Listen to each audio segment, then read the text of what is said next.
ವಾಸ್ತವ ಟಿವಿಗೆ ಸ್ವಾಗತ. ನಾನು ಸರ್ದಾರ್. ವಿಜಯಪುರ ಜಿಲ್ಲೆಯ ತಾಳಿಕೋಟಿ ಪಟ್ಟಣದಲ್ಲಿ ಕರ್ನಾಟಕ ರಾಜ್ಯ ಬಣಜಿಗ ಸಮಾಜದ ಕ್ಷೇಮಾಭಿವೃದ್ಧಿ ಸಂಘ ರಿ.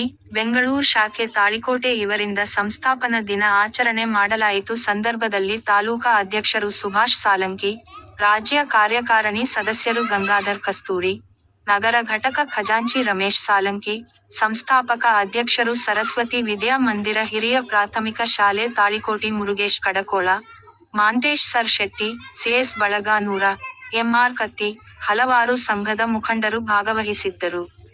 ವರದಿ ನಜೀರ್ ಚೋರಗಸ್ತಿ ತಾಳಿಕೋಟೆ.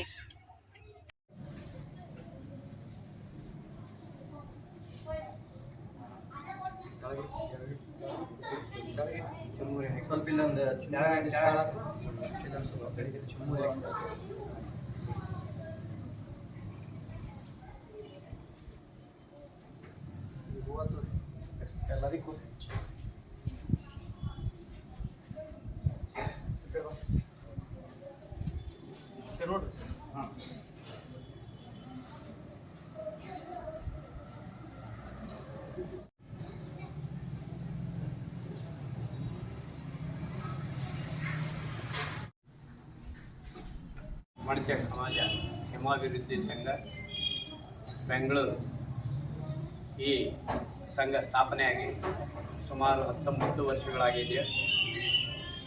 ಸಂಘದ ಉದ್ದೇಶ ನಮ್ಮ ಸಮಾಜದವರನ್ನು ಗುರುತಿಸಬೇಕು ಮತ್ತು ಪರಸ್ಪರರ ಕೂಡ ಸೌಹಾರ್ದಯುತವಾಗಿ ಬಾಳಬೇಕನ್ನೋ ಉದ್ದೇಶದಿಂದ ಸಂಘ ಸ್ಥಾಪನೆಯಾಗಿದೆ.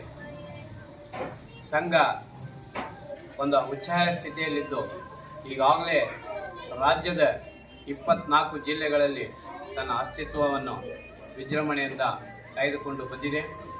ಅದರಂತೆ ಅನೇಕ ತಾಲೂಕು ಘಟಕ ಹಾಗೂ ಹೋಬಳಿ ಘಟಕಗಳು ಪ್ರಾರಂಭವಾಗಿ ತಮ್ಮ ಕಾರ್ಯವ್ಯಾಪ್ತಿಯಲ್ಲಿ ಈ ಸಂಘದ ಸಮಾಜ ಒಂದು ಸದೃಢವಾಗಿ ಬೆಳೆಯಲಿ ಎಲ್ಲ ತಾಲೂಕು ಹೋಬಳಿ ಮಟ್ಟದಲ್ಲಿ ಮುನ್ನಡೆದುಕೊಂಡು ಬಿಟ್ಟಿದೆ. ಸಂಘ ಇನ್ನೂ ಉತ್ತರೋತ್ತರವಾಗಿ ಬೆಳೆಯಲು ನಾವೆಲ್ಲ ಸಮಾಜ ಬಾಂಧವರು ಕೈ ಜೋಡಿಸಬೇಕು. ಹಾಗೆ ನಮ್ಮಲ್ಲೇ ಇರುವಂಥ ನ್ಯೂನತೆಗಳೆಲ್ಲ ಮರೆತು ಸಮಾಜದ ಒಂದು ಏಳಿಗೆಗಾಗಿ ತನು ಮನ ಧನ ಎಲ್ಲವನ್ನು ಅರ್ಪಿಸಿ ಇನ್ನೂ ಈ ಸಮಾಜ ಕಟ್ಟಿ ಬೆಳೆಯಲಿಕ್ಕೆ ನಾವೆಲ್ಲರೂ ಒಂದು ಕಾರಣೀಭೂತರಾಗಬೇಕಂತೇಳಿ ಈ ಸಂದರ್ಭದಲ್ಲಿ ಕೇಳ್ಕೊತಾ ಇದ್ದೀನಿ.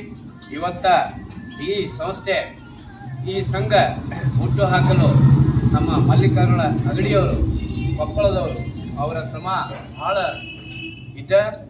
ಅವರು ಈಗ ಆಲ್ರೆಡಿ ನಮ್ಗೆ ತಾಳಿಕೋಟೆಯಲ್ಲಿ ಒಂದು ಸಾಕಷ್ಟು ಸಲ ಬಂದು ಈ ಸಮಾಜ ಸಂಘಟನೆಗೆ ಅವರು ತಮ್ಮನ್ನು ಕೊಡುಗೆಯನ್ನು ನೀಡಿದ್ದಾರೆ. ಅವರ ಒಂದು ಮಾರ್ಗದರ್ಶನದಲ್ಲಿ ನಾವೆಲ್ಲರೂ ಈ ಸಮಾಜವನ್ನು ಮುನ್ನಡೆಸ್ಕೊಂಡು ಹೋಗೋಣ. ಹಾಗೆ ನಡೆಸ್ಕೊಂಡು ಹೋದಾಗ ಅವರ ಆತ್ಮಕ್ಕೆ ಅನ್ನೋದಲ್ಲ ಒಂದು ಶಾಂತಿ ಸಿಗುತ್ತದೆ ಅಂತೇಳಿ ಈ ಸಂದರ್ಭದಲ್ಲಿ ನಾನು ಹೇಳ್ತಾ ಇದ್ದೀನಿ. ಬರುವ ದಿನದಲ್ಲಿ ನಾವು ಇನ್ನೂ ಸಂದಿಗ್ಧ ಪರಿಸ್ಥಿತಿಯಲ್ಲಿದ್ದೀವಿ. ಸಮಾಜ ಕಟ್ಟುವುದಂದರೆ ಅಷ್ಟೊಂದು ಸರಳ ಅಲ್ಲ, ಭಾಳ ಕಠಿಣ ಇದೆ. ಇದನ್ನೆಲ್ಲ ನಾವೆಲ್ಲ ಒಂದು ಭೇದ ಭಾವಗಳನ್ನು ಮರೆತು ನಾವು ಸಮಾಜ ಕಟ್ಟಬೇಕಾಗೈತಿ. ರಾಜ್ಯದ ಸ್ಥಿತಿಗತಿ ಏನೇ ಇರಲಿಕ್ಕೆ ನಾವು ಅದು ಅವ್ರಿಗೆ ಬಿಟ್ಟಿದ್ದು. ಆದರೆ ನಮ್ಮ ಘಟಕದ ಒಂದು ಕಾರ್ಯವ್ಯಾಪ್ತಿಯಲ್ಲಿ ಮಾತ್ರ ನಾವೆಲ್ಲ ಸದೃಢವಾಗಿ ಅನ್ನೋದಲ್ಲ ಈ ಸಮಾಜಗಳನ್ನು ಕಟ್ಟೋಣ. ಅಲ್ಲಲ್ಲಿ ಘಟಕಗಳು ತಾಲೂಕುಗಳು ತಮ್ಮ ತಮ್ಮ ಕಾರ್ಯವ್ಯಾಪ್ತಿಯಲ್ಲಿ ಕೆಲಸ ಮಾಡ್ತಾ ಇದ್ದಾರೆ. ಸಮಾಜದ ಹಿರಿಯರು ರಾಜ್ಯದ ಒಂದು ನ್ಯೂನತೆಗಳನ್ನೆಲ್ಲ ಸರಿಪಡಿಸಿ ಅವರು ಸಹ ನಮ್ಮ ಜೊತೆಯಲ್ಲಿ ಕೈ ಜೋಡಿಸ್ತಾರೆ ಅನ್ನೋವಂಥ ಆಶಾಭಾವನೆ ನಮಗೆ ಸಾಕಷ್ಟು ಇದೆ.